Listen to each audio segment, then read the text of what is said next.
Marco Cuminao, presidente del Colegio Médico de la región, está con nosotros ya en pantalla. Marco, muchas gracias por recibir el llamado de Ufrovisión. Felicitarte porque además entiendo que asumiste recién esta semana el cargo de presidente regional del Colegio Médico, ¿no es verdad? Así es, muchas gracias por la invitación. La verdad es que es un placer estar aquí con ustedes. Yo soy exalumno de la UFRO, así me llena de orgullo estar trabajando y conversando con ustedes hoy. Y efectivamente, asumimos el día lunes, después de un proceso eleccionario, y a mucha honra estamos representando al gremio médico de la región, tanto digamos, a nivel de hospitales como de atención primaria. Bien, Marco, reitero mis felicitaciones entonces por esta elección y por este asumir el cargo, ¿no? Bueno, vamos un poco al tema que nos convoca. Hay mucha duda en la población respecto de las medidas que está tomando el gobierno en materia de COVID-19. Desde lo que ustedes han podido palpar directamente en los servicios asistenciales, ¿cuál es la realidad efectivamente que tiene la región hoy día en materia de COVID-19, Marco? La realidad de la región, a través de la información que entrega el gobierno regional y además de la información que nos entregan nuestros colegas directamente desde los hospitales y los distintos centros de la región, es que la situación está tornándose bastante compleja. Hoy en día estamos entrando en una segunda etapa crítica, en un rebrote importante, y la verdad es que eso se nota a nivel de la consulta de los pacientes hospitalizados y especialmente a nivel de las unidades de atención de pacientes críticos, es decir, las UTIs y las UCIs, que en este momento están entrando en una etapa de complicación real, muy importante. Los colegas que trabajan en estas unidades nos han pedido, ¿no es cierto?, transmitir a la población que las camas críticas en la región están ya llegando a un 100% de ocupación, y eso significa que en los próximos días, si no cambia el perfil de contagios, probablemente nos vamos a ver enfrentados a una situación muy dramática, y por todos lados nosotros queremos evitar eso. ¿Y qué significa, Marco, llegar a una situación dramática en materia de camas críticas? Significa que si tú no tienes camas críticas suficientes para atender a los pacientes graves que así lo necesiten, y además, como suele ocurrir en este caso, como está ocurriendo en este caso, no podemos trasladar pacientes a otros centros, como fue en la primera ola que pudimos derivar pacientes a Santiago, por ejemplo, porque estábamos asincrónicos en el proceso. Hoy en día Santiago también está con sus problemas.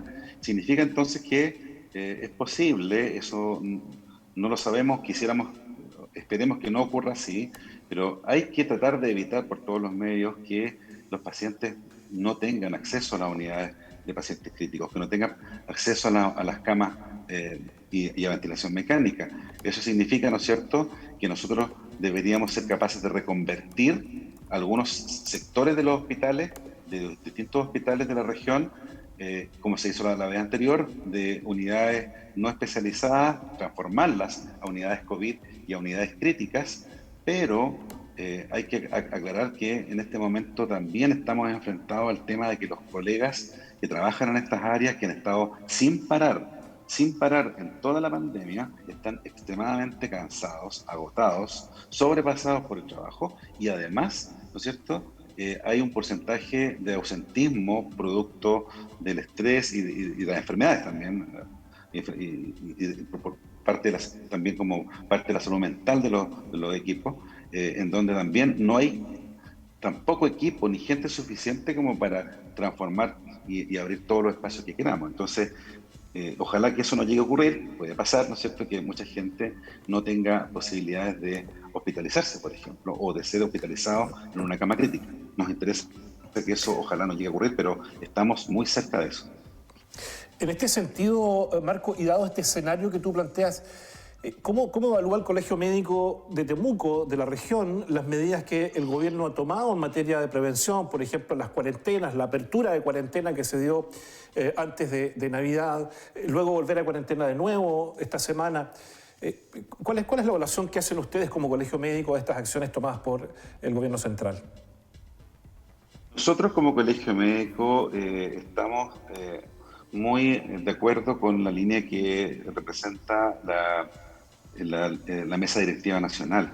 Y la Mesa Directiva Nacional ha tenido un planteamiento de colaboración hacia el gobierno, pero también crítico. Y nosotros creemos que es muy importante plantear, digamos, que hay que tener políticas claras, hay que tener información clara hacia la población, y nosotros eh, sentimos que a veces la información que viene desde la autoridad no es lo suficientemente clara y es confundente, los mensajes son confundentes. Eh, Nosotros creemos que la educación de la población tiene que estar orientada hacia los riesgos reales, con información y con cifras transparentes al respecto.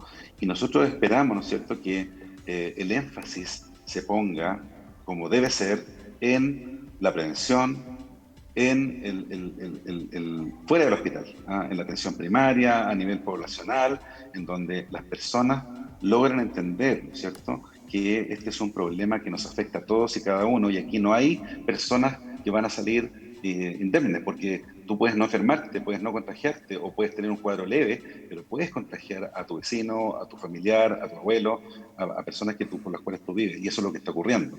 Entonces, y eso, como les digo, en parte ha sido por una política que no ha aclarado muy bien los riesgos hacia la población. Uno escucha a la gente y la gente no logra, creo yo, dimensionar todavía lo grave que es este tema, ¿no? Y nosotros vamos a intentar ayudar en esto. Nosotros queremos colaborar. No se trata de asustar. Yo creo que no queremos andar por la vida asustando a la gente, pero sí tenemos que informar que la situación es compleja y que hay riesgo importante para un grupo de la población, ¿no es cierto?, que no tendría por qué estar expuesto a esto. Y esperamos entonces de parte de la autoridad claridad, mensajes claros, mensajes coherentes, educación sobre los riesgos a la población, y en muchos casos cuando hay digamos, sistemas que provocan, digamos, cuarentenas, preocuparse también de que hay mucha gente, sobre todo en esta región, que se ve complicada con las cuarentenas porque tiene que salir igual para ganarse sustento. Esto es una región pobre, entonces mucha gente sale igual. Estamos hablando de aquella gente que entiende el problema y que debe salir igual. También hay un grupo de gente, que espero sea el menor, que no cree que esto sea real, y esperemos que con todo lo que va a empezar a ocurrir, lo que está ocurriendo ahora, tomen conciencia que en realidad esta pandemia es real y es muy preocupante. Marco, la Araucanía, junto con Magallanes, junto con Antofagasta y evidentemente con Santiago, es una de las regiones que mayores indicadores de contagio presenta, ¿no? Aquí el virus parece que anda corriendo por todos lados. En este sentido, ¿tienen ustedes alguna suerte, le piden desde el gobierno regional, ¿no?, alguna suerte de asesoría al Colegio Médico? ¿Son parte de alguna comisión que esté revisando lo que está pasando tanto en Temuco como a nivel regional en materia de contagios? ¿O esto se toma efectivamente desde una visión centralista, las decisiones se toman única y exclusivamente en Santiago? Bueno, nosotros, tal como tú dijiste al principio, estamos recién asumiendo. Somos un equipo nuevo que está hace 4 días en este rol de directivo del Colegio Médico. Y por lo pronto, nosotros no tenemos, nuestra principal misión acá es tratar de, ¿no es cierto?, representar la opinión de los médicos, tanto, digamos, al interior del gremio como hacia la comunidad, desde la perspectiva médica. Pero también nos preocupa mucho el tema de la salud, digamos, de la comunidad. Entonces, nosotros en ese entendido no tenemos otro camino que el camino obvio es ponernos a disposición de la autoridad para trabajar en lo que ellos nos pidan. Nosotros probablemente en lo personal no tengo la expertise en el área específica, pero sí podemos hacer todas las coordinaciones para trabajar con gente que nosotros nos asesora desde el punto de vista de salud pública, desde el punto de vista de epidemiología, desde el punto de vista ¿cómo se llama esto?, de infectología, que es muy relevante en este tiempo, y podemos prestar nuestro apoyo, por supuesto, a la autoridad. Nosotros no nos hemos aún reunido con la autoridad, como estamos recién partiendo, vamos a hacer algunas reuniones de trabajo, queremos proponer eso, y a nivel nacional existe una mesa COVID, y por qué no, a lo mejor acá en la región podría también establecerse algo por el estilo. Por ahora nosotros no participamos en ninguna mesa, asumimos, ¿no es cierto?, y aclaro que estamos recién partiendo, pero estamos disponibles para aquello. Tú planteabas en algún momento el agotamiento comprensible que está sufriendo el personal de salud, los médicos en eso también tienen un rol importante, ¿no? Hoy día estamos hablando de segunda ola que en Europa ya llegó, ellos pasaron por el verano, ¿no? Y probablemente estén hoy día con las consecuencias de contagio que dejó el verano. Por lo tanto, si sumamos que esta segunda ola, considerando que nosotros hoy día estamos en verano, va a venir una segunda ola probablemente mucho más fuerte en marzo o en abril. Pero tenemos un equipo médico, un equipo de salud que está agotado porque lleva un año trabajando y con posibilidades también entonces de que si no tenemos camas críticas se reconviertan algunas que hoy día están siendo ocupadas para otras atenciones. ¿Cómo se ve el panorama de aquí a 2 o 3 meses más, Marco? Bueno, nosotros tenemos que ser optimistas, ¿no? Pero el panorama es preocupante, al menos. Nosotros esperamos, ¿no es cierto?, que todos los actores que tienen que ver con el manejo de la pandemia se pongan de acuerdo para poder realizar un buen manejo de esta. Y sin duda, lo que tú acabas de mencionar, aparte, ¿no es cierto?, del problema propio de la pandemia, hay otro problema que se viene, que es el tema de la falta de atenciones. El reconvertir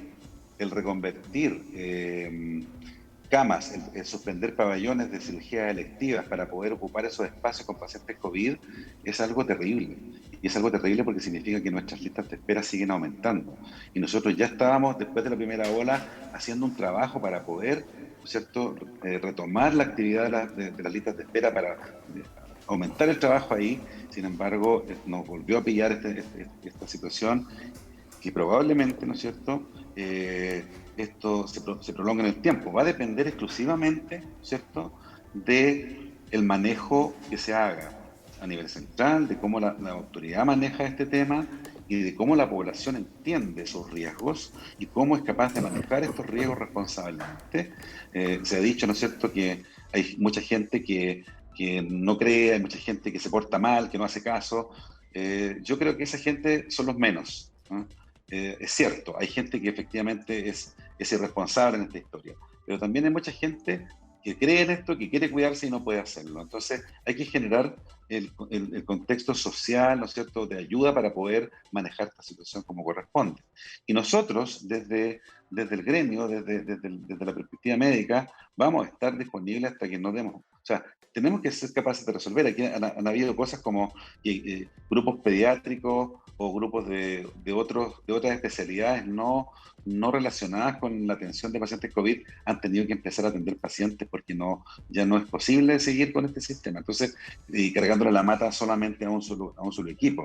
Y esto ocurrió en todo Chile y aquí en la región también. Entonces, eso tampoco es lo ideal, ¿cierto? Que no haya gente dedicada expresamente a COVID o que se haya formado en esto y que tengamos que hacer como periodos de aprendizaje rápido para poder hacernos cargo de estos pacientes. Entonces, como tú me preguntas, el panorama es preocupante. Nosotros esperamos que no lleguemos a una situación más crítica a la que estamos ahora, pero por eso tenemos que hacer un llamado súper intenso a la autoridad y sobre todo a la población para que entienda, ¿no es cierto?, que tenemos un problema en vista y que hay que manejarlo, y hay que manejarlo entre todos. Este es un problema que no es de la autoridad solamente, que no es de los equipos médicos, y tampoco es solamente de la población. Este es un problema que se resuelve entre todos los actores sociales y nosotros somos parte de este engranaje. Y en ese entendido, a pesar de que me salga un poco lo que me estás preguntando, no puedo dejar de hablar de algo súper importante que es el tema de la vacuna. Y nosotros tenemos en eso una gran esperanza, ¿no? Hay una luz de esperanza muy, muy potente encendida al final del camino, que es la vacunación, va a tomar su tiempo, que va a ser progresiva, que va a ir por etapas, pero tenemos que llegar a tener al menos un 80% de la población vacunada y solamente ahí, en ese momento, vamos a poder decir que esta pandemia vamos a tenerla bajo control. Así que nosotros como gremio también estamos muy interesados en que la gente se vacune y que la autoridad, ¿no es cierto?, realice este proceso de la manera más ordenada posible para que toda la gente tenga acceso.